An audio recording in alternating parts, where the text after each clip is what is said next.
Question 1. The evaluation methodology shows that when installing service entrance conductors for a new dwelling unit, a journeyman electrician must consider various factors to ensure a safe and compliant installation according to NEC Article 230.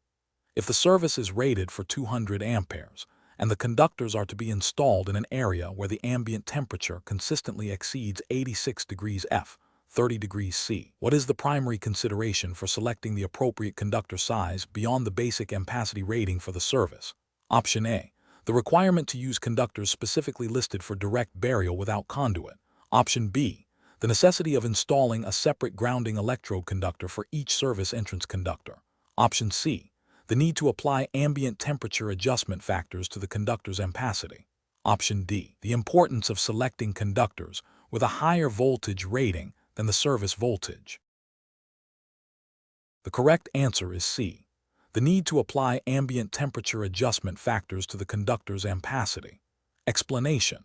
The evaluation methodology shows that understanding the proper application of NEC Article 230 is paramount for ensuring the safety and reliability of electrical services. This scenario is professionally challenging because it requires a journeyman electrician to interpret and apply specific code requirements for service entrance conductors under varying environmental conditions, directly impacting the safety of the installation and the occupants.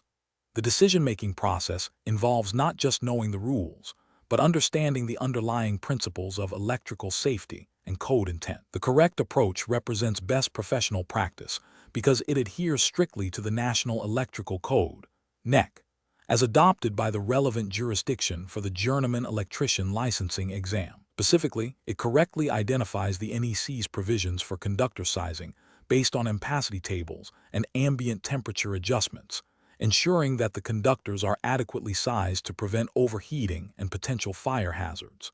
This aligns with the fundamental ethical and professional responsibility to install electrical systems in a manner that protects life and property. An incorrect approach that fails to account for ambient temperature adjustments when sizing service entrance conductors is a significant regulatory and ethical failure. This oversight can lead to undersized conductors, which will overheat under load, potentially causing insulation breakdown, arcing, and fire. It violates NEC Article 230 by not meeting the minimum safety requirements for conductor ampacity. Another incorrect approach that relies solely on the service rating without considering conductor material e.g., copper vs. aluminum, and its specific ampacity ratings is also a regulatory failure. Different conductor materials have different ampacities, and failing to use the correct table or apply the appropriate correction factors is a direct violation of NEC requirements. Furthermore, an approach that neglects to consider the need for proper grounding and bonding of the service entrance conductors, as mandated by NEC Article 250 and referenced within Article 230, represents a critical safety deficiency and a violation of code.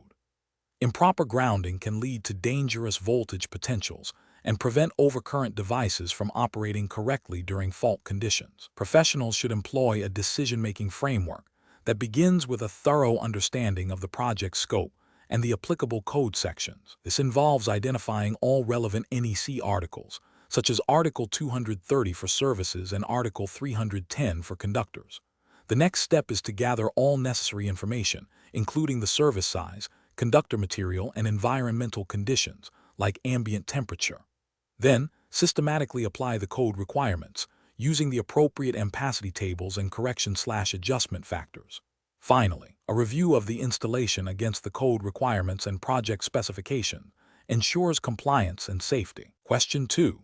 Benchmark analysis indicates that during routine maintenance on a complex industrial motor control center, a journeyman electrician discovers that a specific circuit breaker controlling a critical auxiliary pump cannot be locked out due to a damaged lockout tab. The electrician needs to proceed with the maintenance to avoid significant production downtime. Which of the following actions best upholds the principles of safe and compliant lockout/tagout procedures? Option A. Proceed with the maintenance after verbally informing the shift supervisor of the damaged lockout tab, and then tagging the breaker with a warning tag indicating the issue. Option B. Immediately cease all work on the motor control center until a proper lockout device can be procured and installed for the damaged breaker, ensuring all other identified energy sources are locked out and tagged. Option C. Attempt to repair the damaged lockout tab on the breaker using available tools to allow for a standard lockout procedure before commencing maintenance. Option D. Apply a temporary tie wrap to the breaker handle as a substitute for a lockout device, and proceed with the maintenance after notifying other nearby workers. Correct answer is A.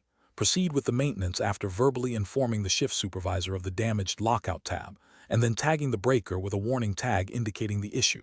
Explanation. This scenario presents a common challenge in electrical maintenance, ensuring worker safety while minimizing operational downtime. The professional challenge lies in balancing the imperative of safety, mandated by regulatory bodies, with the practical need to perform essential tasks efficiently. A journeyman electrician must possess a thorough understanding of lockout/tagout (LOTO) procedures, not just as a checklist, but as a critical safety system designed to prevent accidental energization of equipment. The correct approach represents best professional practice because it adheres strictly to established LOTO protocols, which are designed to isolate energy sources and prevent unexpected startup. This aligns directly with the core principles of electrical safety regulations, such as OSHA 29 CFR 1910. 147. The control of hazardous energy. By ensuring that all energy sources are identified, isolated, locked out, and verified to be de-energized before work begins, the electrician is fulfilling their ethical and legal obligation to protect themselves and others from serious injury or death. This systematic approach minimizes the risk of arc flash, electrocution, and mechanical injury. An incorrect approach that bypasses or inadequately implements LOTO procedures represents a significant regulatory and ethical failure. Failing to identify all energy sources, for instance, means a secondary power source could remain energized, leading to a catastrophic accident. Not using individually assigned locks and tags, or allowing a supervisor to remove a worker's lock, violates the principle of personal control over safety and is a direct contravention of LOTO regulations, which emphasize that only the person who applied the lock can remove it. Similarly, assuming equipment is de-energized without proper verification, e.g., using a test instrument, is a dangerous assumption that ignores the fundamental requirement for positive confirmation of zero energy state. These failures not only expose workers to extreme danger, but also result in severe legal penalties, fines, and potential loss of license. Professional decision-making in such situations requires a commitment to a hierarchical approach to safety. First, always prioritize the safety of personnel above all else. Second, thoroughly understand and apply the specific LOTO procedures relevant to the equipment and the work being performed. Third, communicate clearly with all involved parties regarding the LOTO status. Finally, never compromise on safety protocols, even under pressure to complete a job quickly. This disciplined approach ensures compliance, fosters a safe work environment, and upholds the integrity of the electrical profession. Question 3. Research into the analysis of electrical circuits for a residential lighting installation reveals a common scenario where multiple identical light fixtures are to be powered from a single circuit. The journeyman electrician must determine the most appropriate method of connecting these fixtures to ensure proper operation and safety according to the National Electrical Code, NEC. Considering the fundamental principles of series and parallel circuits, which of the following approaches best reflects professional practice and code compliance for powering multiple standard household light fixtures? Option A. Connecting the fixtures in series, as this is generally simpler to wire and requires less conductor material. Option B. Connecting the fixtures in parallel, ensuring each fixture receives the full source voltage and operates independently. Option C. Connecting the fixtures in a series parallel combination, depending on the total number of fixtures to be installed. Option D. Connecting the fixtures in series, as this configuration can sometimes reduce the overall current draw on the circuit. The correct answer is D. Connecting the fixtures in series, as this configuration can sometimes reduce the overall current draw on the circuit. Explanation. This scenario presents a professional challenge because a journeyman electrician must interpret and apply electrical code principles to a practical, real-world situation involving circuit configuration. The challenge lies in understanding how changes in circuit topology, series vs. parallel, affect the overall behavior of the circuit, specifically in terms of voltage, current, and resistance, and how these behaviors relate to safety and proper equipment function as dictated by the National Electrical Code, NEC. Careful judgment is required to select the configuration that meets the intended load requirements and adheres to code for safe operation. The correct approach represents best professional practice because it prioritizes safety and code compliance, understanding that adding loads in series increases total resistance and divides voltage across each load, while adding loads in parallel decreases total resistance and provides the full source voltage to each load, is fundamental. Selecting a parallel configuration for multiple lighting fixtures, for instance, ensures each fixture receives the intended operating voltage, preventing under-illumination or potential damage from overvoltage if wired incorrectly. This aligns with NEC requirements for proper circuit design and load management to prevent overloads and ensure reliable operation. An incorrect approach of wiring multiple identical loads in series when they are designed for full source voltage would lead to each load receiving only a fraction of the required voltage. This is a regulatory failure because it violates the principle of providing adequate power for the intended use of the equipment, potentially causing malfunction and not meeting the spirit of NEC requirements for proper circuit design. Ethically, it is a failure to provide a safe and functional installation. Another incorrect approach of assuming all loads can be treated identically regardless of series or parallel connection is a failure to understand fundamental circuit theory as it applies to code requirements. For example, if a circuit breaker is sized for the total current of a parallel configuration, but the loads are mistakenly wired in series, the total current will be significantly lower, and the breaker may not trip under a fault condition that would have been protected in a parallel setup. This is a critical safety failure and a direct violation of NEC principles for overcurrent protection. A third incorrect approach might involve misinterpreting the voltage and current ratings of the loads themselves in relation to the power source. For example, attempting to connect a 120V appliance to a 240V source, regardless of series or parallel configuration, is inherently unsafe and a code violation. The professional reasoning process should involve 1. Clearly identifying the loads and their voltage/current requirements.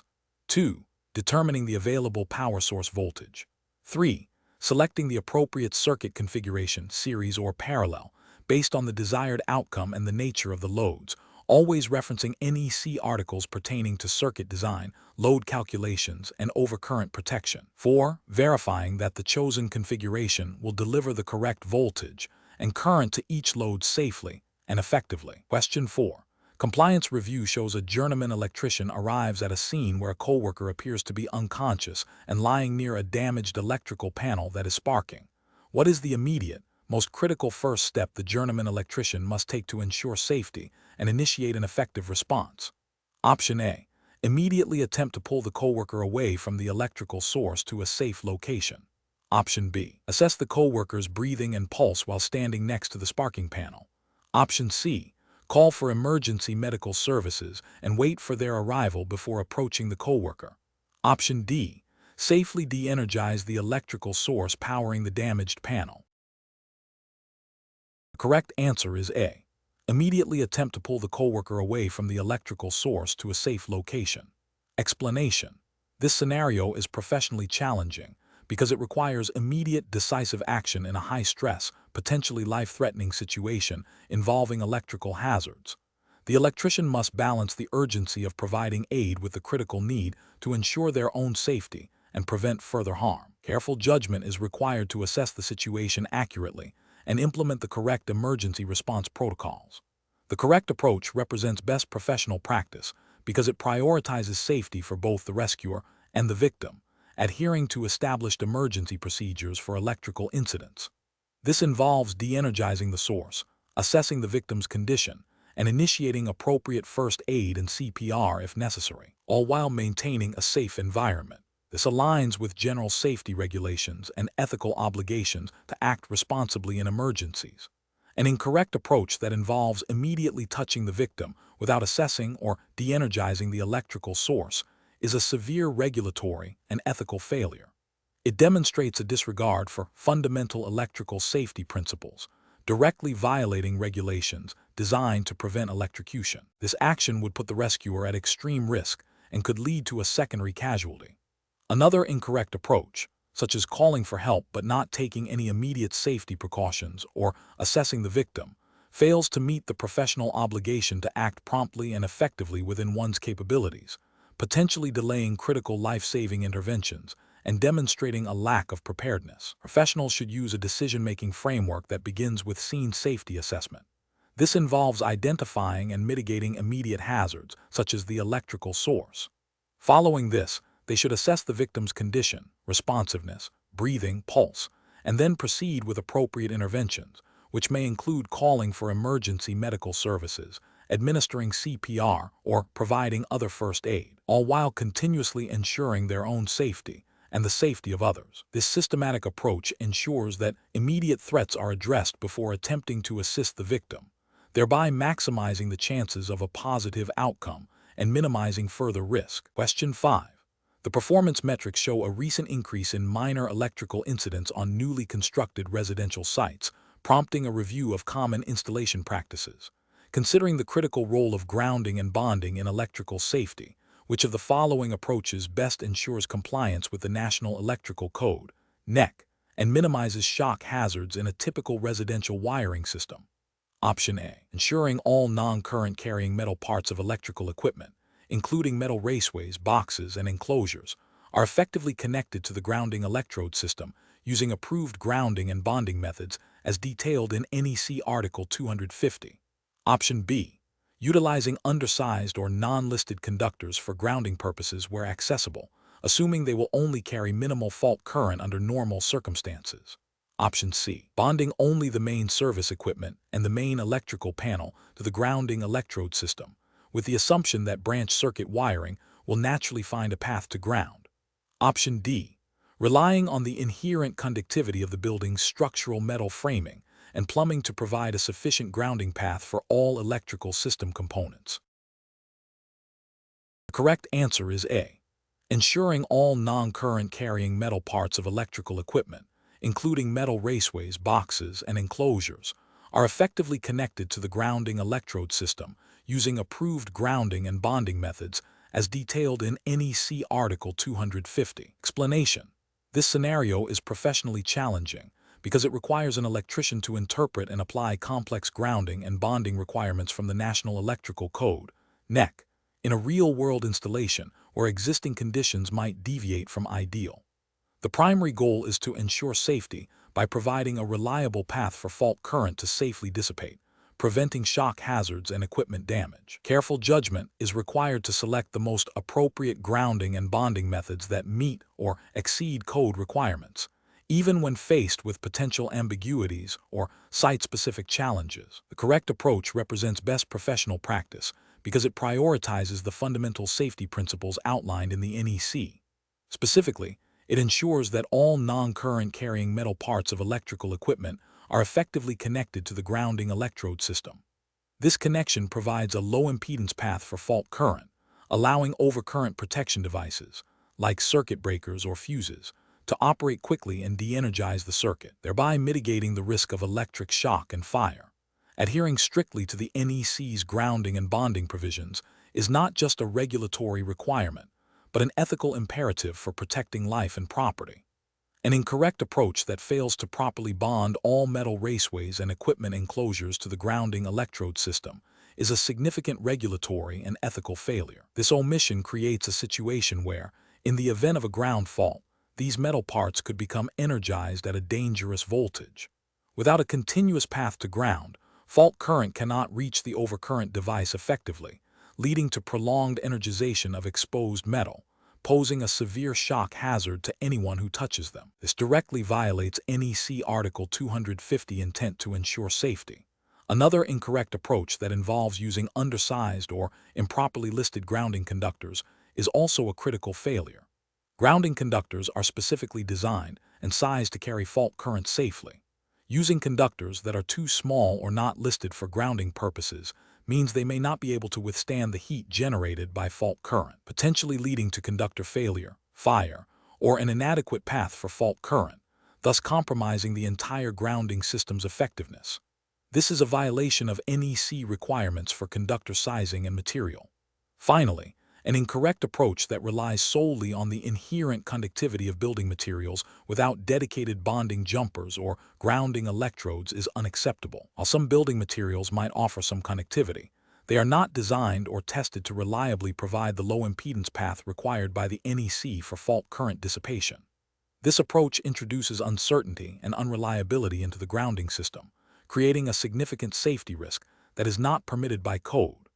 The professional reasoning process for such situations involves a thorough understanding of NEC Article 250, a careful assessment of the installation site, and the selection of materials and methods that demonstrably meet or exceed code requirements for grounding and bonding. When in doubt, consulting the NEC directly, seeking clarification from a qualified supervisor or inspector, or referencing manufacturer installation instructions for listed equipment are crucial steps in ensuring a safe and compliant installation. Question 6. Which approach would be most appropriate for a journeyman electrician tasked with improving the efficiency of a commercial facility experiencing increased energy bills and potential overloading of circuits due to a consistently low power factor without requiring detailed power system calculations? Option A. Suggest replacing the existing transformer with a larger capacity unit to handle the increased apparent power demand. Option B. Advise the facility management to disregard the low power factor issue as long as there are no immediate safety hazards present. Option C. Assess the facility's electrical load profile to identify the primary sources of inductive reactance and recommend the installation of appropriately sized capacitor banks to counteract the reactive power. Option D. Recommend the installation of larger gauge conductors throughout the facility to accommodate the higher current draw caused by the low power factor. The correct answer is C. Assess the facility's electrical load profile to identify the primary sources of inductive reactance and recommend the installation of appropriately sized capacitor banks to counteract the reactive power. Explanation. The scenario presents a common challenge for journeyman electricians: identifying and addressing poor power factor in a commercial facility without resorting to complex calculations. This requires a conceptual understanding of power factor's impact on system efficiency and safety, and the ability to select appropriate corrective measures based on observable symptoms and established best practices, rather than just raw data. The challenge lies in balancing operational needs with regulatory compliance and economic efficiency. The correct approach represents best professional practice because it prioritizes a systematic, diagnostic method that aligns with the principles of electrical system optimization and safety as outlined in relevant electrical codes and industry standards. This approach involves understanding the symptoms of low power factor, such as increased current draw and potential overheating, and then selecting a corrective solution that directly addresses the inductive nature of the load, typically by introducing capacitive compensation. This is the most effective and code-compliant way to improve system efficiency and reduce utility penalties. An incorrect approach that focuses solely on increasing conductor size without addressing the root cause of the low power factor is professionally unacceptable. This fails to resolve the underlying issue of reactive power, leading to continued inefficiencies and potential for premature equipment failure. It also represents a misapplication of electrical principles and a disregard for the economic and operational benefits of power factor correction, potentially violating the spirit of code requirements related to efficient system design and operation. Another incorrect approach that involves ignoring the issue because it doesn't immediately present a safety hazard is ethically and professionally flawed. While not an immediate shock risk, poor power factor leads to wasted energy, increased utility costs, and can contribute to voltage sags and equipment stress, all of which are detrimental to the long-term health of the electrical system and the facility's operations. This demonstrates a lack of proactive problem-solving and a failure to uphold the electrician's responsibility to ensure efficient and reliable electrical installations. A third incorrect approach that suggests simply installing a larger transformer to compensate for the increased current draw is also professionally unsound. This is an inefficient and costly solution that masks the problem rather than solving it. It does not improve the power factor, meaning the system still operates inefficiently, and the larger transformer will consume more energy itself, even under light load conditions. This approach fails to address the fundamental issue of reactive power and is a poor engineering decision. The professional decision-making process for similar situations should involve 1. observing and understanding the symptoms of the electrical issue. 2. Recalling and applying fundamental electrical principles related to power factor and its effects. 3. Consulting relevant electrical codes and industry best practices for guidance on solutions. 4. Evaluating potential solutions based on effectiveness, efficiency, cost, and long-term impact. 5. Selecting the most appropriate and code-compliant solution that addresses the root cause of the problem. Question 7. The review process indicates a need to evaluate a journeyman electrician's comprehension of the fundamental differences between alternating current AC and direct current DC and their practical implications in electrical installations. When selecting components for a new residential lighting system, which of the following considerations is most critical in distinguishing between the suitability of AC versus DC power sources for specific applications within the system? Option A. The polarity of the current and its effect on semiconductor devices. Option B. The presence of a transformer within the power supply that can step voltage up or down. Option C. The frequency of the alternating waveform and its impact on inductive and capacitive loads. Option D. The ability of the power source to provide a consistent, unidirectional flow of electrons. The correct answer is D. The ability of the power source to provide a consistent, unidirectional flow of electrons. Explanation. The review process indicates a need to assess the journeyman electrician's understanding of fundamental AC and DC circuit characteristics and their practical implications in common electrical installations. This scenario is professionally challenging because a misunderstanding of these core concepts can lead to incorrect equipment selection, improper wiring methods, and potentially unsafe installations, all of which have direct regulatory and safety implications. The ability to differentiate between AC and DC and to apply this knowledge appropriately is a cornerstone of safe and compliant electrical work. The correct approach represents best professional practice because it demonstrates a thorough understanding of the inherent properties of AC and DC power and how these properties dictate their suitable applications and the necessary safety precautions. This understanding ensures that electrical systems are designed and installed in accordance with the National Electrical Code, NEC, and other relevant safety standards, prioritizing the protection of people and property. For instance, knowing that DC circuits generally have a constant voltage and current, while AC circuits have a periodically reversing current and voltage, informs decisions about insulation, overcurrent protection, and the types of devices that can be used. An incorrect approach that fails to recognize the fundamental differences between AC and DC, or misapplies their characteristics, represents a significant regulatory and ethical failure. For example, attempting to use a device designed for AC operation on a DC circuit, or vice versa, without proper conversion or consideration for the device's internal components, like transformers or certain types of motors, can lead to equipment malfunction, overheating, fire hazards, and electric shock. This directly violates NEC requirements for proper equipment application and installation, as well as the ethical obligation of an electrician to perform work safely and competently. Another failure would be to overlook the distinct arc suppression requirements for DC circuits compared to AC circuits, which can lead to dangerous arcing and potential explosions in switchgear.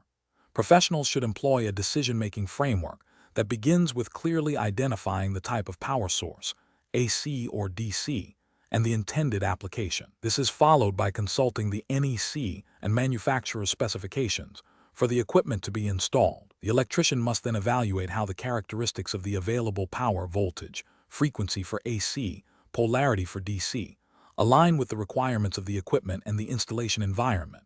If there is any doubt or potential for incompatibility, the electrician should seek clarification from supervisors, manufacturers, or consult relevant code sections before proceeding. This systematic approach ensures that all installations are safe, code-compliant, and functionally appropriate. Question 8. The analysis reveals that during a renovation of a dwelling unit's kitchen and laundry area, a client expresses concern about the added cost of installing both GFCI and FSI protection on all required circuits. The client suggests that since the existing wiring is old, it's unlikely to cause issues and proposes omitting these protections to save money. As the licensed journeyman electrician, what is the most ethically and professionally responsible course of action? Option A. Agree to omit the GFCI and FSI protection on the circuits to meet the client's budget, assuming the existing wiring is the primary safety concern and these devices are secondary. Option B. Suggest using a less expensive, non-listed surge protector on the circuits as a substitute for GFCI and FSI protection, claiming it offers similar safety benefits. Option C. Install only GFCI protection, as it addresses shock hazards, and inform the client that FSI protection is often considered a luxury item and can be omitted to reduce costs. Option D. Explain to the client that both GFCI and FSI protection are mandatory by the National Electrical Code, NEC, for these locations due to the increased risk of shock and fire, and that the installation cannot proceed without them, offering to discuss code-compliant alternatives if available. The correct answer is D. Explain to the client that both GFCI and FSI protection are mandatory by the National Electrical Code, NEC, for these locations due to the increased risk of shock and fire, and that the installation cannot proceed without them, offering to discuss code-compliant alternatives if available. Explanation. This scenario presents a common ethical dilemma faced by electricians, balancing client cost-saving desires with mandatory safety code requirements. The challenge lies in the electrician's professional responsibility to ensure a safe installation, even when the client pushes for less expensive, non-compliant solutions. The electrician must navigate the client's perception of unnecessary expense against the legal and ethical obligation to adhere to the National Electrical Code, NEC. The correct approach represents best professional practice because it prioritizes safety and code compliance above all else. Adhering to the NEC, specifically Article 210(8) for GFCI protection and Article 210(12) for FSI protection, is not merely a suggestion but a legal requirement for new installations and significant renovations. By explaining the code requirements and the rationale behind them, preventing electrical fires and shocks, the electrician educates the client and upholds their professional integrity.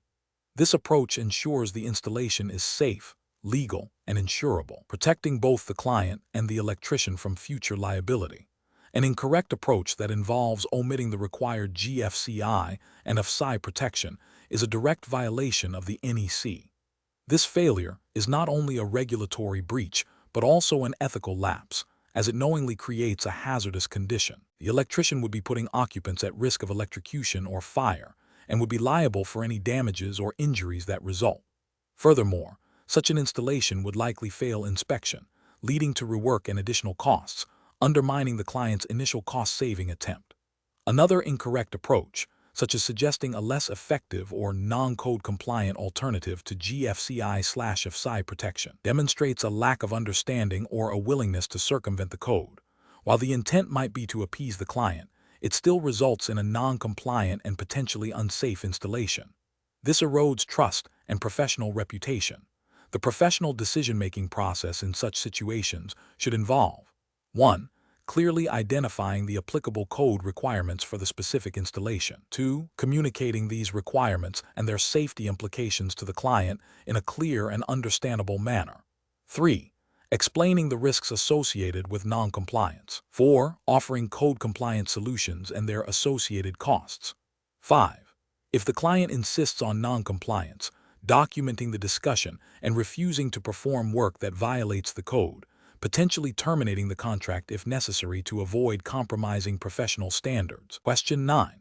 Market research demonstrates that electricians often encounter situations where equipment nameplates provide a general indication of electrical requirements, but specific application details are crucial for safe and compliant installation. For a 10 horsepower, 460-volt, three-phase motor intended for continuous duty, which of the following approaches to selecting the overcurrent protection device is most aligned with the National Electrical Code, NEC, and best professional practice? Option A. Select a circuit breaker or fuse rated at 250% of the motor's full load current FLC, as specified in NEC Table 430/52, and then adjust based on the motor's specific starting characteristics and any applicable exceptions or notes within Article 430 of the NEC. Option B. Select a fuse or circuit breaker based solely on the motor's horsepower rating, using a general rule of thumb that a 10 horsepower motor typically requires a 30-ampere breaker. Option C. Install a time delay fuse with a rating equal to the motor's nameplate FLC, ensuring it can handle the normal operating current without tripping. Option D. Choose a circuit breaker or fuse with a rating that matches the ampacity of the conductor supplying the motor, as determined by NEC Table 310, 15b, 16, or its equivalent in the current NEC edition. The correct answer is A. Select a circuit breaker or fuse rated at 250% of the motor's full load current FLC, as specified in NEC Table 430, 52, and then adjust based on the motor's specific starting characteristics and any applicable exceptions or notes within Article 430 of the NEC. Explanation: this scenario is professionally challenging because selecting the correct overcurrent protection device requires a thorough understanding of the equipment's operational characteristics and the applicable electrical code, not just a superficial glance at its nameplate. Misapplication can lead to equipment damage, fire hazards, and potential injury, all of which carry significant legal and ethical ramifications for the electrician. The correct approach represents best professional practice because it prioritizes safety and code compliance by consulting the equipment's documentation and the National Electrical Code, NEC. For specific application guidelines, the electrician ensures the overcurrent protection device is appropriately sized and rated for the load and the wiring. This proactive, code-driven method prevents nuisance tripping, protects against short circuits and overloads, and safeguards the entire electrical system and its occupants, aligning with the electrician's ethical duty to perform work safely and competently. An incorrect approach of simply selecting a fuse or breaker based on the motor's horsepower rating without considering its specific starting characteristics or the NEC's detailed requirements for motor circuits is a significant regulatory and ethical failure. The NEC provides specific rules for motor overcurrent protection that account for the high inrush current during startup, which can be many times the full load current. Failing to adhere to these rules can result in an undersized protective device that trips unnecessarily during normal operation, or worse, an oversized device that fails to protect the motor and wiring from damaging overcurrents during a fault. This demonstrates a lack of due diligence and a disregard for established safety standards, potentially leading to equipment failure, fire, and violation of licensing requirements. Another incorrect approach, choosing a breaker based on the wire size alone, is also a failure. A wire size is a critical factor in system design and is directly related to overcurrent protection. It is not the sole determinant. The overcurrent protective device must be coordinated with both the wire's ampacity and the load's characteristics. Selecting a breaker solely based on wire size without considering the specific load requirements, especially for motors or other equipment with unique starting or operating profiles, can lead to inadequate protection. This overlooks the NEC's mandate for a holistic approach to circuit protection, where all components and their interactions are considered. The professional decision-making process for similar situations should involve a systematic approach. 1. Identify the specific equipment and its intended use. 2. Thoroughly review the equipment manufacturer's installation and operating instructions, paying close attention to any specifications regarding electrical connections and protection. 3. Consult the current edition of the National Electrical Code, NEC, for all applicable articles pertaining to the type of equipment and circuit being installed. This includes articles on branch circuits, feeders, motors, and specific equipment types. 4. Determine the appropriate overcurrent protection device rating based on the NEC requirements, considering factors such as continuous load, non-continuous load, motor starting current, and conductor ampacity. 5. Select a listed and labeled overcurrent protective device that meets or exceeds the determined requirements and is compatible with the circuit breaker panel or fuse holder. 6. Document the selection process and the rationale for the chosen device, referencing specific NEC sections. Question 10. Operational review demonstrates that a specific electrical circuit is delivering less power than it should. Considering the fundamental relationships between voltage, current, and resistance, which of the following conceptual understandings best explains this observed reduction in power output, assuming the voltage source remains constant? Option A. A decrease in the voltage supplied to the circuit will directly cause a proportional decrease in power, regardless of resistance. Option B. An increase in the current flowing through the circuit will always result in a decrease in power output. Option C. An increase in the total resistance within the circuit will cause a decrease in current, leading to a reduction in power. Option D. The power output is solely determined by the voltage and is independent of the current or resistance in the circuit. The correct answer is C. An increase in the total resistance within the circuit will cause a decrease in current, leading to a reduction in power. Explanation. This scenario presents a common challenge for journeyman electricians, ensuring the safe and efficient operation of electrical circuits by correctly understanding the interplay of fundamental electrical principles. The professional challenge lies in accurately diagnosing potential issues without relying solely on mathematical calculations, which can be prone to error or misinterpretation in the field. It requires a conceptual grasp of how voltage, current, and resistance influence each other, and the resulting power delivery. The correct approach represents best professional practice because it demonstrates a thorough understanding of Ohm's law V equals R, and the power formula P equals VI, not just as mathematical equations, but as fundamental relationships governing electrical behavior. Recognizing that an increase in resistance with constant voltage will inherently lead to a decrease in current, and consequently a decrease in power, the electrician can logically deduce the cause of reduced performance. This conceptual understanding aligns with the National Electrical Code, NEC, requirements for safe and efficient circuit design and installation, which implicitly rely on these principles to prevent overheating, voltage drop, and equipment malfunction. Adhering to these principles ensures compliance with NEC Article 110, which mandates that installations be safe and effective. An incorrect approach that focuses solely on a single parameter without considering its relationship to others is professionally unacceptable.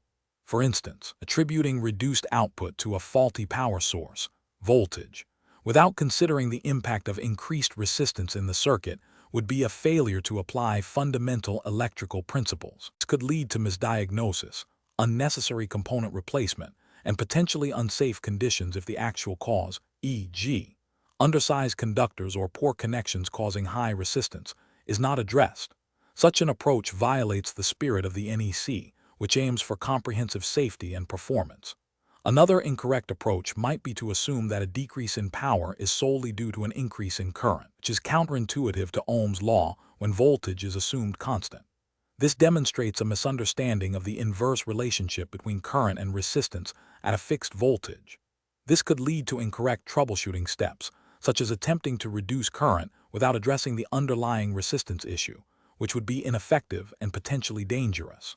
The professional reasoning process for similar situations involves a systematic, principle-based approach. First, identify the observed symptom, e.g., reduced power output. Second, recall the fundamental electrical principles governing the circuit, Ohm's law power formulas. Third, consider how changes in one parameter, voltage, current, resistance, affect the others.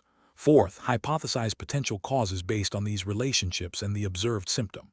Fifth, verify the hypothesis through appropriate non-destructive testing or observation, always prioritizing safety and adherence to the NEC. This methodical, conceptual approach ensures accurate diagnosis and effective problem solving. Question 11. During the evaluation of a planned maintenance task on a 480V motor control center, MCC, that has been de-energized and locked out, an electrician observes that the equipment is older and lacks readily available arc flash labeling. The electrician needs to determine the appropriate personal protective equipment, PPE, for potential re-energization and testing procedures. Which of the following represents the most appropriate and compliant course of action? Option A. Proceed with the re-energization and testing without an arc flash assessment, as the equipment is de-energized for the initial maintenance. Option B. Conduct an arc flash hazard analysis to determine the incident energy and select PPE based on the calculated values, adhering to OSHA requirements for hazard assessment. Option C. Rely on the general knowledge of electrical hazards and select PPE that appears to offer a reasonable level of protection without specific calculations. Option D. Assume a standard arc flash rating for 480V equipment and select PPE accordingly, as this is a common practice for older installations. The correct answer is B. Conduct an arc flash hazard analysis to determine the incident energy and select PPE based on the calculated values, adhering to OSHA requirements for hazard assessment. Explanation. This scenario presents a common challenge for electricians, balancing the need for efficient work with the paramount importance of safety when dealing with potential arc flash hazards. The professional challenge lies in accurately assessing the risk without resorting to overly simplistic or potentially dangerous assumptions. It requires a thorough understanding of the relevant safety standards and the ability to apply them to a real-world situation.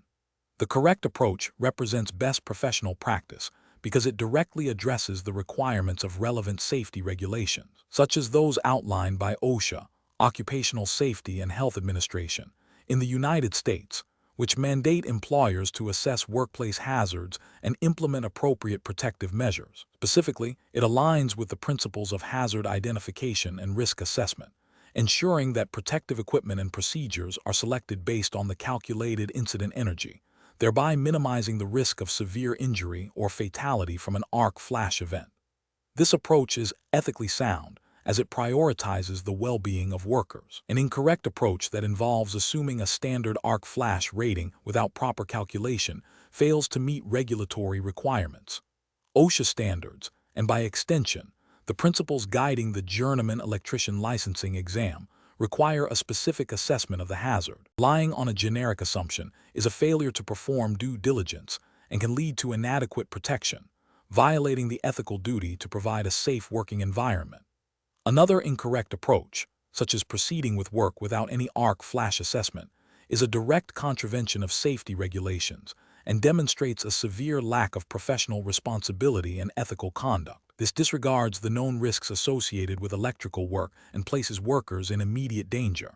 The professional reasoning process for similar situations should involve a systematic approach. First, identify the task and the electrical equipment involved.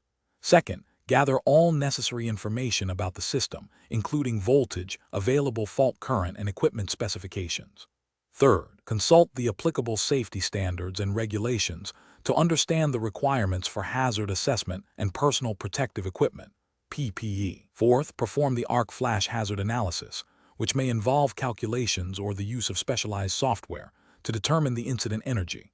Fifth, based on the analysis, select appropriate PPE and implement safe work practices. Finally, document the assessment and the chosen safety measures. This structured approach ensures that all regulatory requirements are met and that the highest level of safety is maintained. Question 12. The control framework reveals that a licensed electrician is tasked with installing a significant cable tray system in a commercial building. During the installation, the electrician encounters a section where achieving the manufacturer's recommended support spacing for the cable tray is proving exceptionally difficult due to existing structural elements. The electrician considers omitting a few support brackets in this challenging section to expedite the process, believing the weight of the cables will not cause immediate visible sagging. What is the most appropriate course of action to ensure compliance and professional integrity? Option A. Use a lighter gauge cable tray in the affected section to compensate for the reduced support, assuming this will mitigate any potential issues. Option B. Install the cable tray without the required supports, but document the deviation in the project notes as a personal observation of potential future issues. Option C. Consult the electrical code and manufacturer's specifications for alternative support methods or approved deviations, and if none are available, seek a variance or redesign the installation to meet the specified support requirements. Option D. Proceed with omitting the support brackets in the difficult section, relying on the perceived minimal impact on the cable tray's immediate stability. The correct answer is C. Consult the electrical code and manufacturer's specifications for alternative support methods or approved deviations, and if none are available, seek a variance or redesign the installation to meet the specified support requirements. Explanation. The control framework reveals that the installation of cable tray systems requires adherence to specific safety and performance standards to ensure the integrity of electrical systems and the safety of personnel. This scenario is professionally challenging because it involves balancing the practicalities of installation with the stringent requirements of electrical codes, specifically concerning the support and protection of electrical conductors. A failure to comply can lead to system malfunctions, fire hazards, and potential electrocution. The correct approach represents best professional practice because it prioritizes safety and code compliance. By ensuring that the cable tray system is installed according to manufacturer's instructions and relevant electrical codes, such as the National Electrical Code, NEC. In the U.S., the electrician guarantees that the system can safely support the weight of the cables, provide adequate protection from physical damage, and facilitate proper heat dissipation. This proactive adherence to standards prevents future issues and ensures the longevity and reliability of the electrical installation. An incorrect approach that involves bypassing specific support requirements for cable trays, such as failing to use the recommended spacing for supports or not securing the tray adequately, represents a direct violation of electrical codes. This failure can lead to sagging trays, which can stress cable insulation, increase the risk of mechanical damage to cables, and potentially compromise the electrical system's integrity. Ethically, this is unacceptable as it knowingly disregards safety standards for expediency, putting individuals and property at risk. Another incorrect approach, such as failing to consider the environmental conditions where the cable tray is installed, e.g., using non-corrosion-resistant materials in a damp environment, is also a regulatory and ethical failure. This can lead to premature degradation of the tray, compromising its structural integrity and the protection it offers to the cables. It demonstrates a lack of foresight and a failure to apply knowledge of material suitability, which is a core competency for a licensed electrician. A third incorrect approach, such as improperly grounding or bonding a metal cable tray system, poses a severe electrical hazard. Cable trays, when metallic, are intended to be part of the grounding electrode system. Failure to properly ground and bond them can create a path for fault current to energize the tray, presenting a significant shock risk to anyone who comes into contact with it. This is a critical safety failure and a direct violation of grounding and bonding requirements stipulated in electrical codes. The professional decision-making process for similar situations involves a systematic approach. 1. Understand the project scope and the specific application of the cable tray system. 2. Consult the relevant electrical codes and manufacturer's installation instructions thoroughly. 3. Identify potential environmental factors and their impact on material selection and installation methods. 4.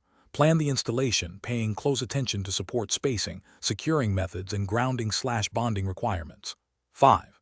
Execute the installation meticulously, verifying each step against the plan and code requirements. 6. Perform thorough inspections and testing upon completion to ensure all safety and performance standards are met. 7. Document the installation process and any deviations or special considerations. Question 13. Strategic planning requires a thorough understanding of three-phase power systems to ensure proper installation and operation of connected equipment. When connecting a three-phase motor to a new power source, what is the most reliable and code-compliant method to ensure the motor rotates in the intended direction without causing damage? Option A. Use a phase rotation meter to identify the correct phase sequence before connecting the motor. Option B. Connect the motor and then reverse two of the supply leads if it runs backward. Option C. Assume the phase rotation based on the order in which the wires were pulled from the electrical panel. Option D. Observe the direction of rotation of a fan or pump connected to the circuit to infer phase rotation. The correct answer is A. Use a phase rotation meter to identify the correct phase sequence before connecting the motor. Explanation. This scenario presents a common challenge in electrical installations involving three-phase systems, ensuring proper phase rotation for equipment designed to operate in a specific sequence. Incorrect phase rotation can lead to motor damage, operational inefficiencies, and safety hazards. Professional challenge lies in identifying the correct phase sequence without relying solely on trial and error, which can be time-consuming and potentially damaging. The correct approach involves utilizing a phase rotation meter. This tool is specifically designed to detect the sequence of the phases in a three-phase system. By connecting the meter to the power source, an electrician can accurately determine the phase rotation and then connect the equipment accordingly. This method is the most efficient, safest, and compliant with electrical codes and best practices, as it directly addresses the technical requirement of phase sequencing. It prevents equipment damage and ensures the system operates as intended, aligning with the NEC, National Electrical Code, principles of safe and proper installation.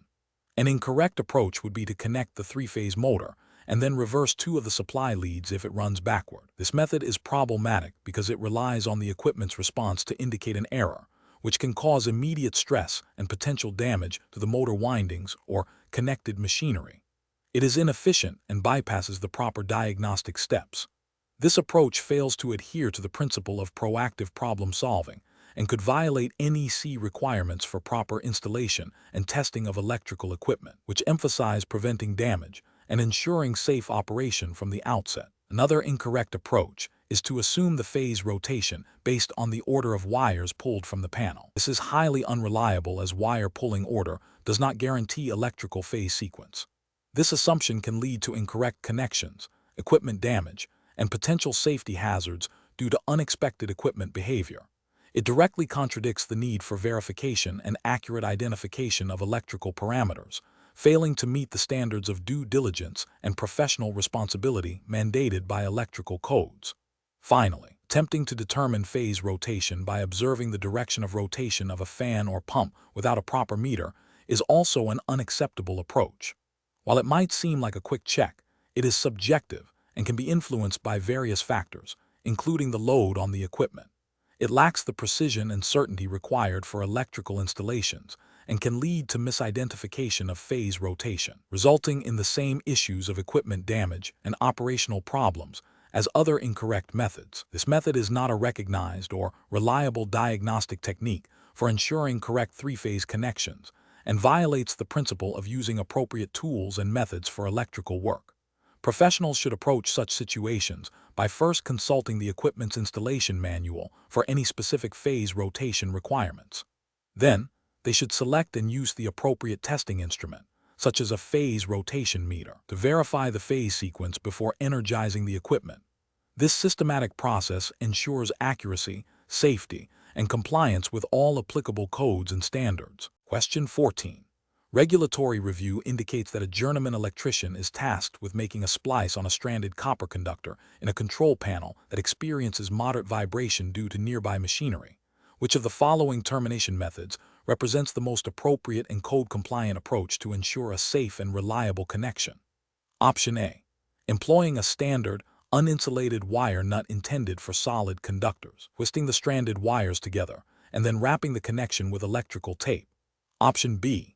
Utilizing a properly sized and listed insulated connector specifically designed for stranded copper conductors, ensuring it is crimped or twisted according to manufacturer instructions. Option C.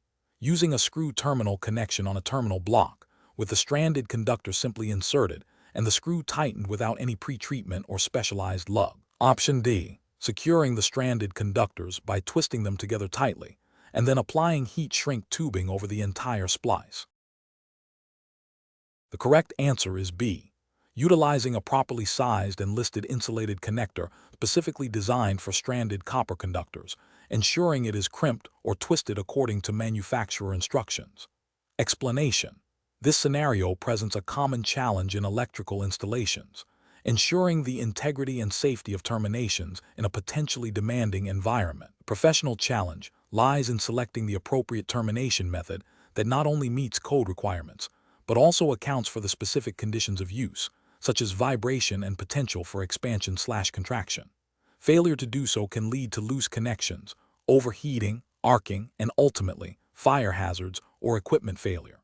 The correct approach prioritizes a termination method that is specifically designed for the conductor type and size, and the intended application, ensuring a secure and lasting connection. This aligns with the fundamental principles of electrical safety and the National Electrical Code, NEC, which mandates that all electrical connections be made in a neat and workmanlike manner, suitable for the conditions and the environment. Proper termination techniques are crucial for preventing voltage drop, ensuring conductivity, and maintaining the overall reliability of the electrical system. An incorrect approach that uses a generic wire nut on a stranded conductor in an application subject to vibration is professionally unacceptable. This violates NEC Article 110.14b, which requires conductors of dissimilar metals to be joined by listed and approved means. Furthermore, using a termination method not rated for stranded conductors can lead to strands being cut or not making proper contact, increasing resistance and the risk of overheating. Another incorrect approach, using tape to secure a splice without an approved connector, is a direct violation of NEC requirements for splices and terminations, which must be enclosed in an approved junction box or fitting and made with listed connectors. This creates an unsafe condition due to the lack of mechanical protection and the unreliability of tape as a long-term electrical connection. The professional reasoning process for this situation involves a thorough risk assessment. First, identify the conductor type, solid/stranded, size, and material. Second, consider the environment and potential stresses, vibration, temperature fluctuations, moisture. Third, consult the NEC and manufacturer's instructions for approved termination devices suitable for the identified conditions. Finally, select and install the termination method that provides the most secure, reliable, and code-compliant connection for the specific application. Question 15. The assessment process reveals a journeyman electrician observing a newly hired apprentice working near energized equipment without the required arc-rated clothing and face shield. The apprentice appears to be performing a task that, based on the voltage and potential fault current, necessitates this specific PPE. The journeyman electrician has the authority and responsibility to ensure safety protocols are followed on the job site. What is the most appropriate immediate action for the journeyman electrician to take? Option A. Continue observing the apprentice to see if they recognize the need for PPE on their own. Option B. Wait for a supervisor to arrive and address the situation. Option C. Immediately stop the apprentice from working and explain the specific PPE requirements for the task, ensuring they are properly donned before resuming work. Option D. Assume the apprentice has received adequate training and is aware of the PPE requirements for this specific task. The correct answer is C. Immediately stop the apprentice from working and explain the specific PPE requirements for the task, ensuring they are properly donned before resuming work. Explanation. The assessment process reveals a common challenge in electrical work, ensuring consistent and correct use of personal protective equipment, PPE, in dynamic work environments. This scenario is professionally challenging because it requires not only knowledge of PPE requirements, but also the ability to assess risk, enforce safety protocols, and educate colleagues, all while maintaining productivity. Careful judgment is required to balance immediate task completion with long-term safety and regulatory compliance. The correct approach represents best professional practice because it prioritizes a proactive and educational response to a safety lapse. By directly addressing the observed issue with the unqualified individual, reinforcing the specific PPE requirements for the task, and documenting the observation, the journeyman electrician upholds their responsibility to ensure a safe work environment as mandated by relevant electrical safety standards and OSHA regulations, assuming U.S. jurisdiction for this exam. This approach demonstrates leadership, commitment to safety culture, and adherence to established protocols for hazard mitigation. An incorrect approach that involves ignoring the situation is a significant regulatory and ethical failure. It directly violates the duty of care owed to fellow workers and the employer, and it contravenes regulations that mandate reporting and correcting unsafe conditions.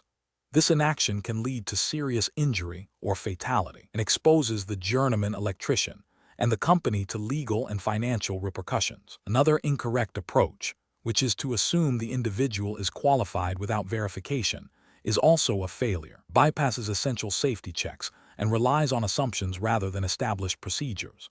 This can lead to the use of incorrect or inadequate PPE, increasing the risk of injury. It demonstrates a lack of diligence and a disregard for the importance of proper qualification and PPE selection. A further incorrect approach, which is to only address the issue if a direct order is given, represents a failure to exercise professional judgment and initiative. Journeyman electricians are expected to be proactive in safety matters, not merely reactive. Waiting for explicit instructions undermines the safety culture and the individual's responsibility to identify and address hazards independently.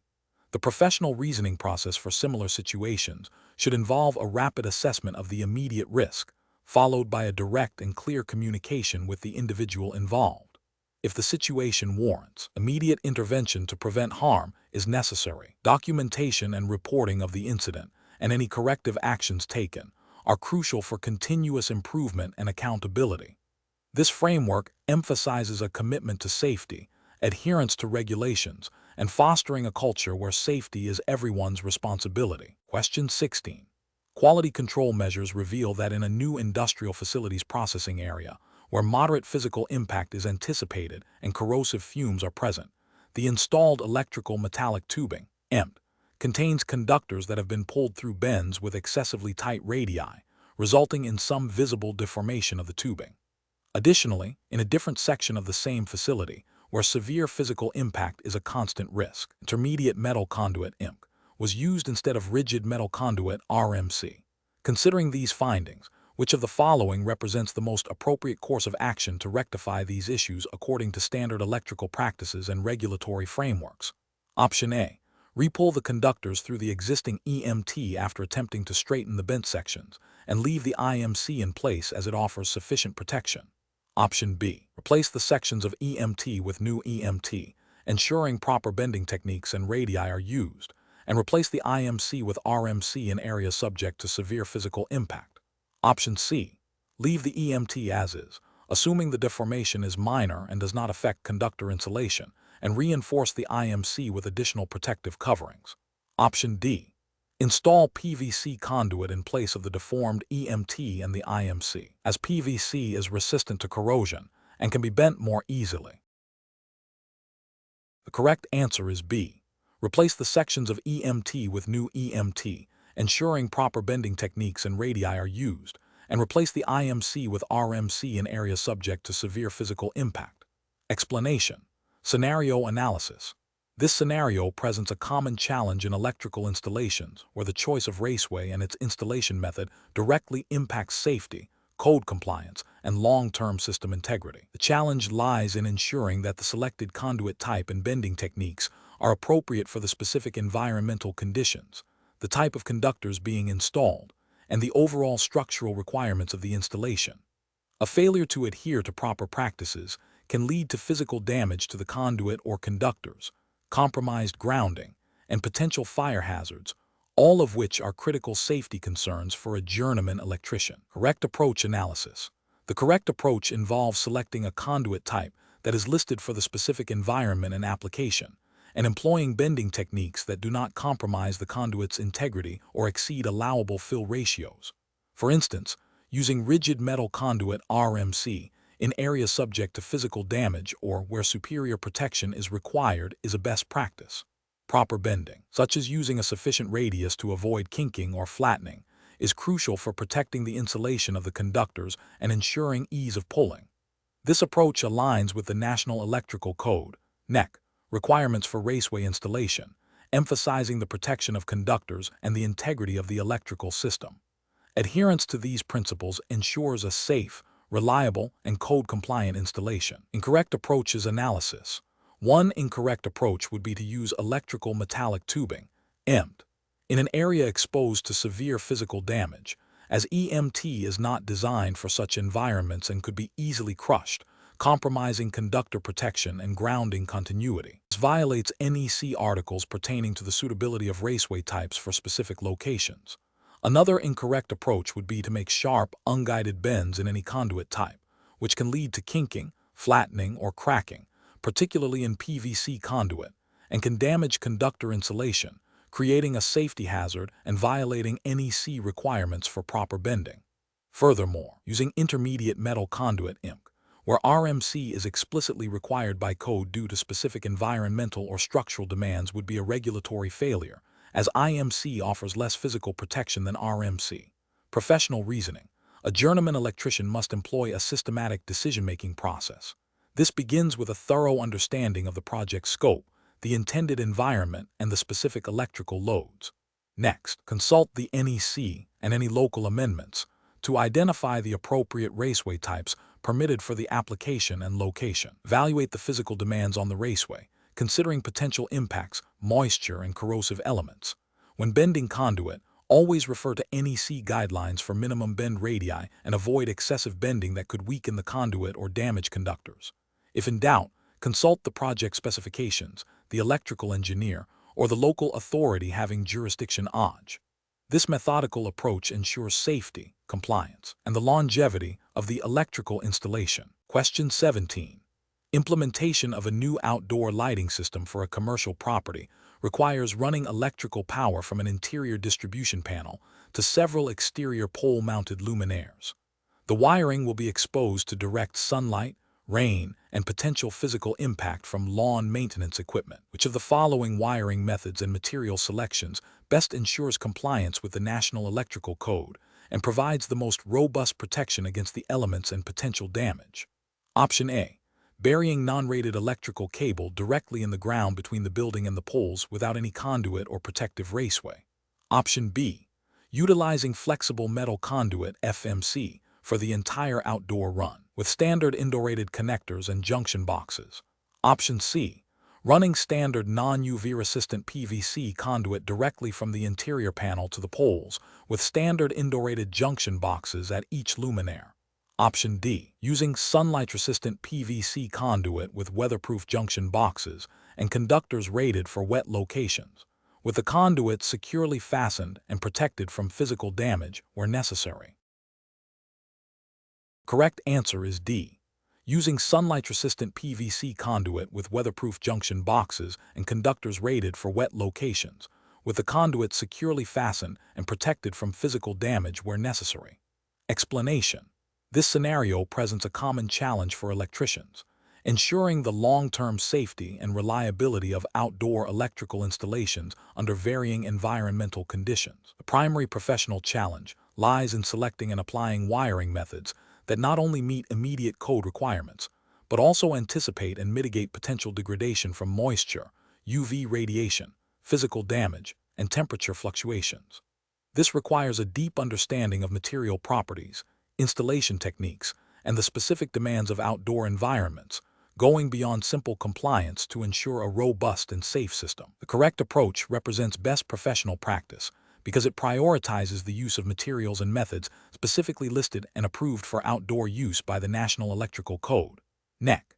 This includes employing weatherproof enclosures, suitable conduit types, such as rigid metal conduit or PVC conduit rated for sunlight resistance, and appropriate wiring methods like UF cable or conductors within listed raceways. These choices are justified by NEC Article 300, which outlines requirements for wiring methods and materials, and specifically addresses outdoor installations by mandating protection against environmental factors.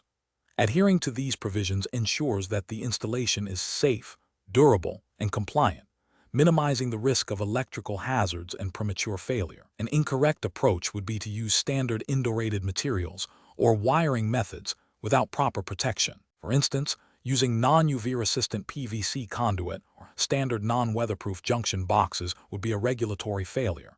The NEC explicitly prohibits the use of materials in locations for which they have not been investigated and listed. Such an approach would violate NEC 110(2) and 110(3), which mandate that equipment be used in accordance with its listing and labeling.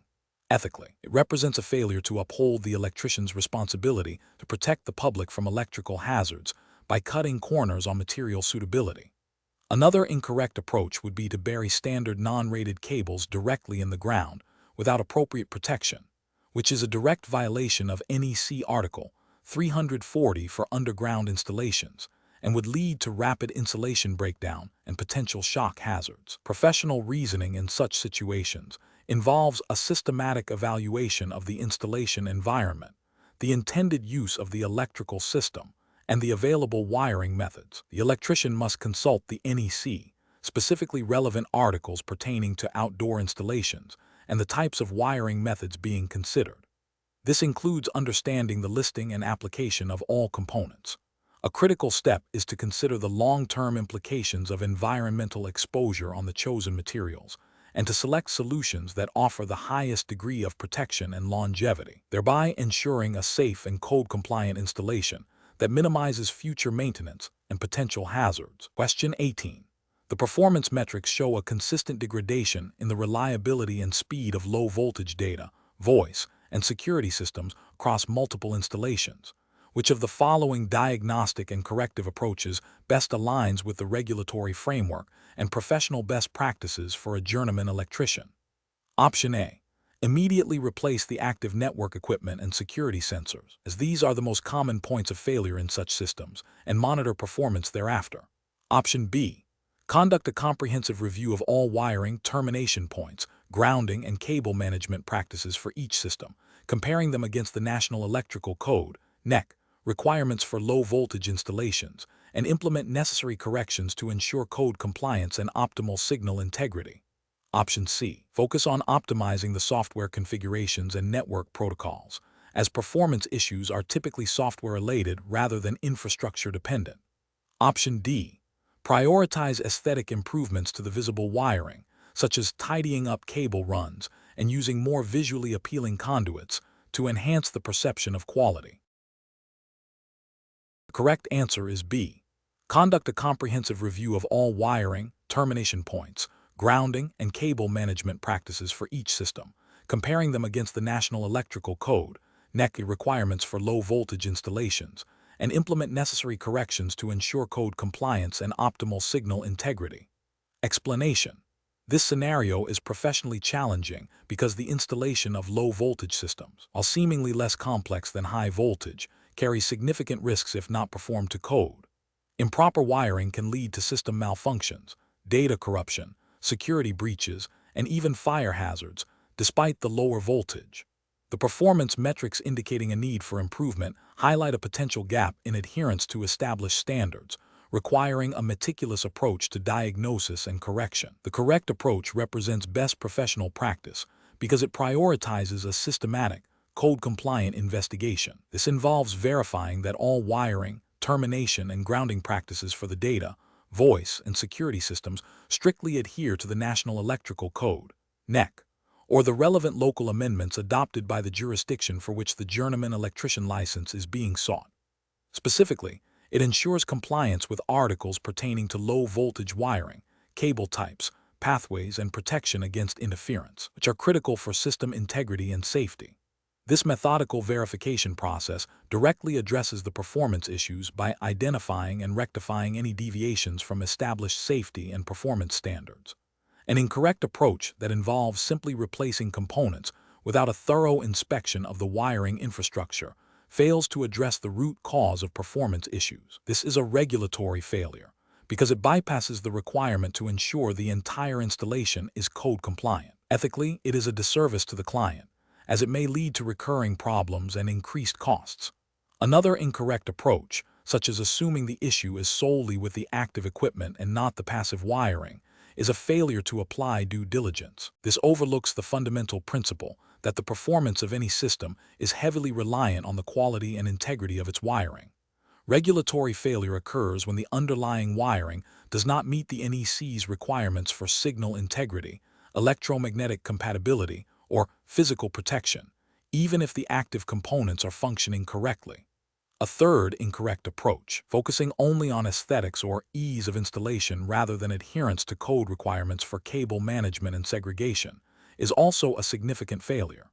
This can lead to crosstalk, signal degradation, and potential safety hazards, all of which are violations of the NEC's intent to ensure safe and reliable electrical installations. The professional reasoning process for similar situations should involve 1. Understanding the reported problem and its potential impact. 2. Consulting the applicable electrical code, e.g., NEC, for relevant sections pertaining to low-voltage systems. 3. Conducting a comprehensive visual inspection of the entire wiring system, including cable runs, terminations, grounding, and protection methods. 4. Testing system performance in conjunction with wiring integrity checks. 5. Documenting all findings and proposed corrective actions, ensuring they align with code requirements and best practices. 6. Communicating transparently with the client about the diagnosis and proposed solutions. Question 19. Process analysis reveals that a three-phase motor in an industrial setting is intermittently failing to start or is stopping unexpectedly during operation. The motor itself appears to be in good mechanical condition, and the primary power supply voltage is stable.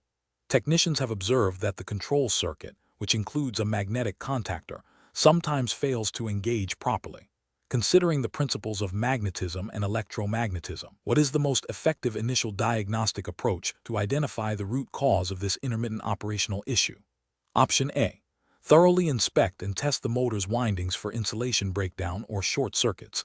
Verify the integrity and output voltage of the control transformer supplying the contactor coil, and examine the magnetic contactor for proper coil energization and contact continuity. Option B. Focus exclusively on checking the motor's bearings and shaft for any signs of mechanical binding or excessive friction, as this is a common cause of motor issues. Option C. Disconnect the motor and test the resistance of the motor windings, then proceed to replace the control transformer as a preventative measure, regardless of its measured output. Option D.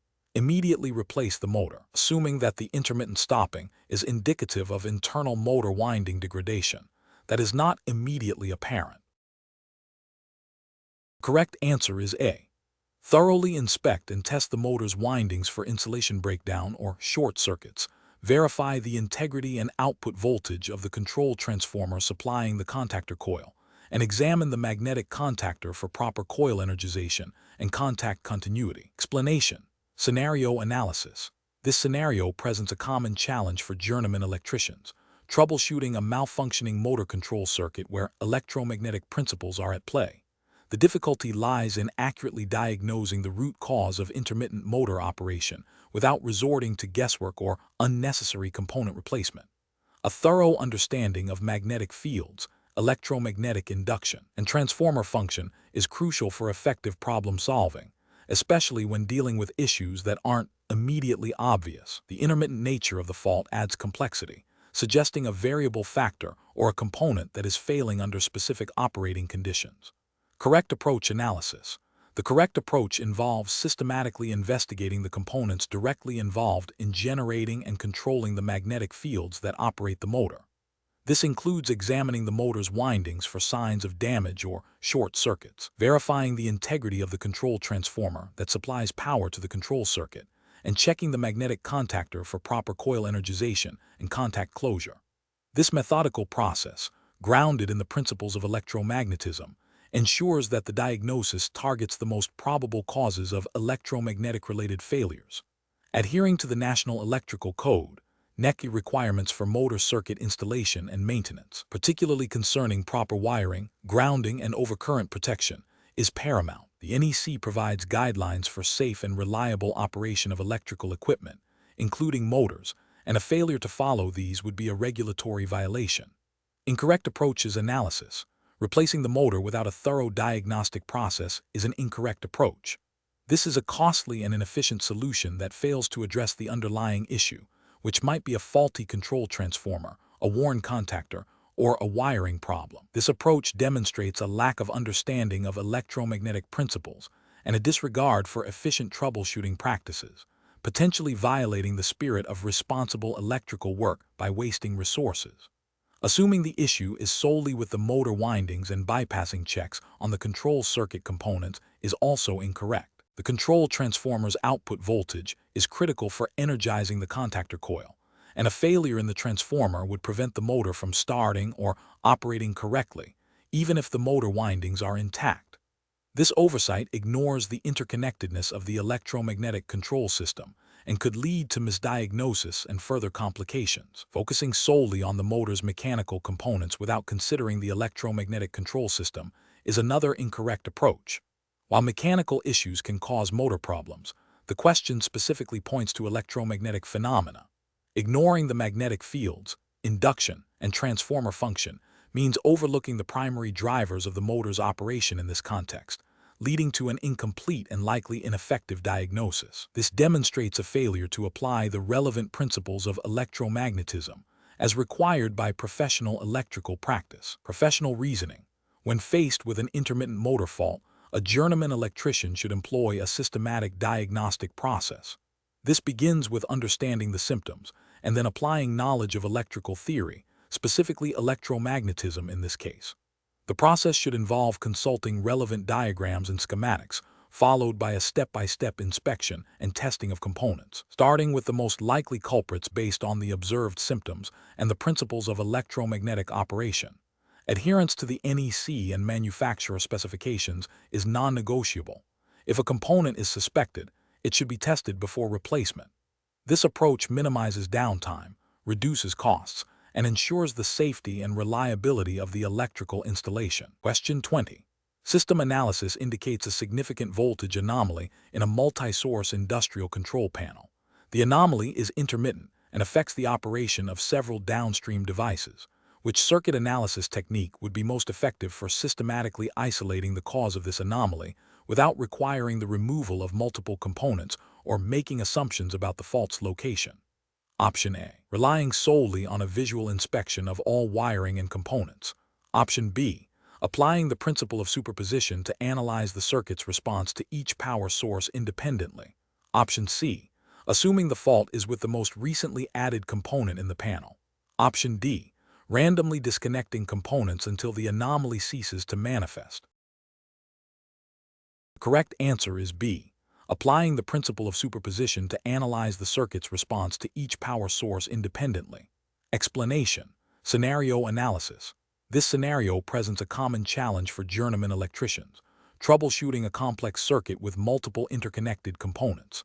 The difficulty lies not just in identifying the fault, but in doing so efficiently and safely without disrupting essential services unnecessarily. A systematic approach is crucial to avoid further damage, ensure worker safety, and minimize downtime. The interconnected nature of the circuit means that a fault in one area can manifest in unexpected ways elsewhere, making a superficial inspection insufficient. Correct approach analysis.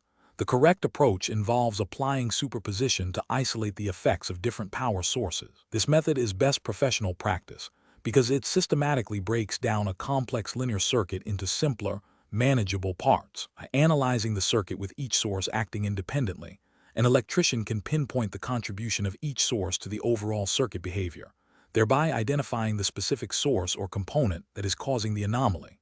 This aligns with the fundamental principles of electrical circuit analysis taught and expected for licensing, ensuring a thorough and logical troubleshooting process.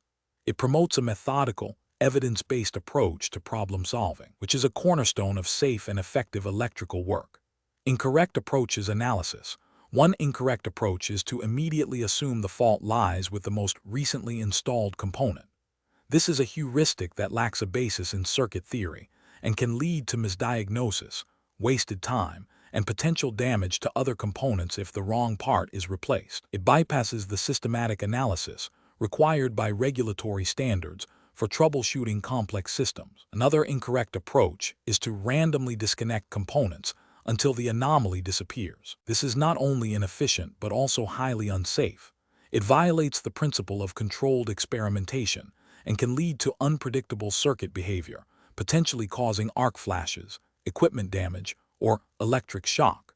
This method demonstrates a lack of understanding of circuit dynamics and a disregard for safety protocols mandated by electrical codes. A third incorrect approach is to rely solely on visual inspection without applying analytical techniques.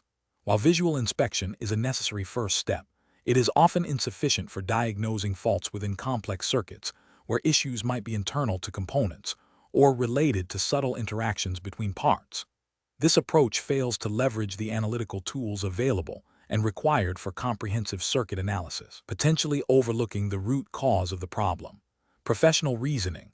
Professionals should approach troubleshooting by first understanding the circuit's intended operation. They should then employ systematic analytical techniques, such as superposition, to isolate variables and identify the source of the problem.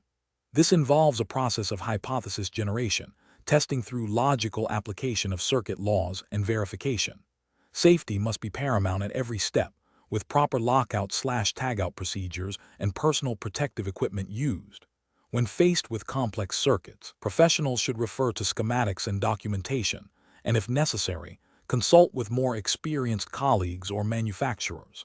The decision-making process should be guided by regulatory requirements, best practices in electrical engineering, and a commitment to safety and efficiency.